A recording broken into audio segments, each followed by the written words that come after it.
welcome back everyone. Today's video is quite different. Today we're gonna be talking about some gaming phones for Fortnite and other games. So for our list we have the OnePlus Nord, and this is just a trailer from their website, their YouTube channel.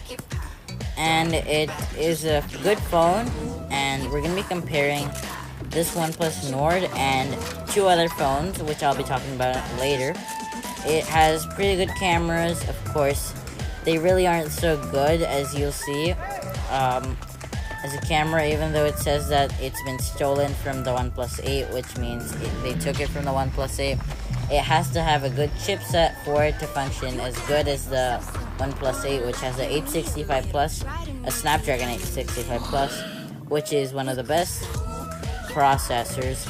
Anyway, let's not talk about the camera, since if you're buying this phone for gaming, I think you wouldn't care about cameras as much.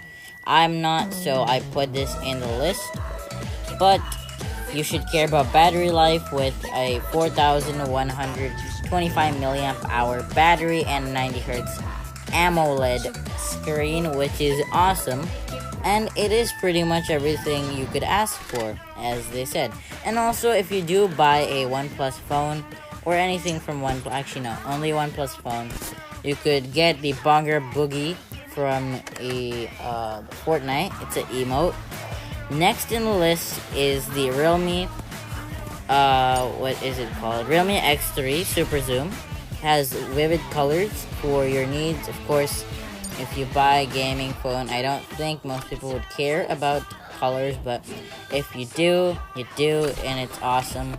This one actually has a Snapdragon 855 Plus, and it's awesome actually. The specs are awesome, and it has a 120 Hz screen, but it is a LCD panel. It's not AMOLED like the OnePlus Nord, so don't expect like super good screen quality. But it is 120 Hz, so maybe you would want more frames for that price. It is around less than, it's around the same price as the OnePlus Nord. And it is around $400.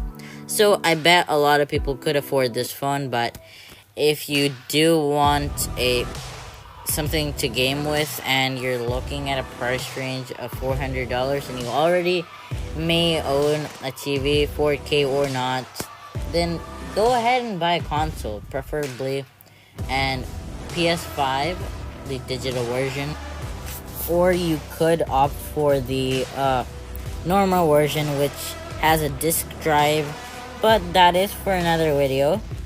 And yeah guys, now next, the phone we're going to be talking about is the Redmi K20 Pro from Xiaomi.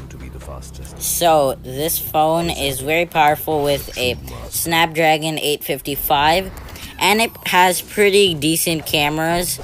Of course, the the front camera is trash. It's garbage, total garbage. And it has a Face ID scanner with the front camera, but if the camera's garbage, how is it supposed to give you good Face ID?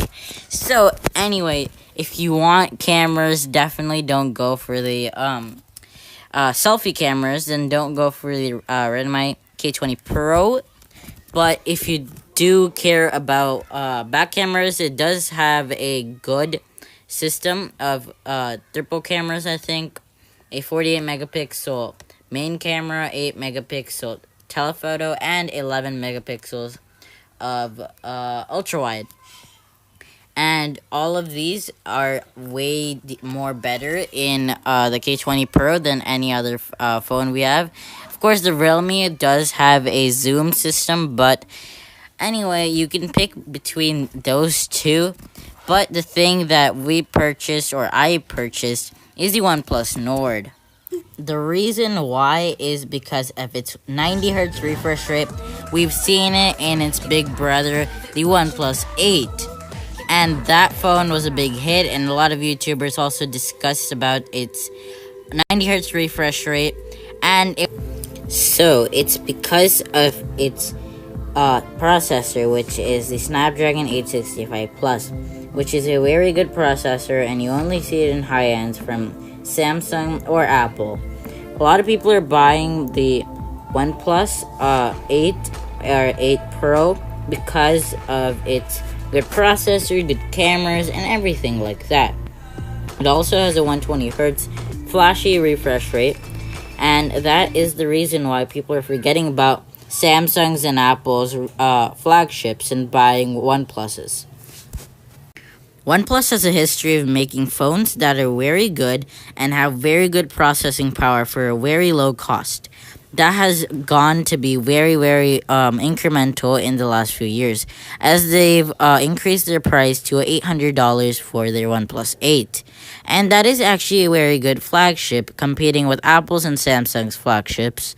And basically, after the history part, I don't want to go into history lesson right now, since that's really boring and I don't want to take up a lot of time. I'm trying to make these videos less than 10 minutes so I can save a lot of time for you people. Anyway, the OnePlus Nord also has a 30 watt warp charging, VOOC charging, I don't know what they call it, but it is 30 watts, and that's really fast. I don't know the numbers of how fast it's going to be charged, but I will be doing a detailed video on that later in the week, probably on Friday, since that is the date when it's supposed to be given to me or shipped to me. If it does come earlier, then I will be making it earlier. If it comes later, I'll be informing you guys in a future video. But all the videos I've taken from OnePlus's, Realme's, and Xiaomi's websites will be linked in the description below, so I don't have any copyrights. That's it for this video, guys. Bye-bye. See you later. Peace.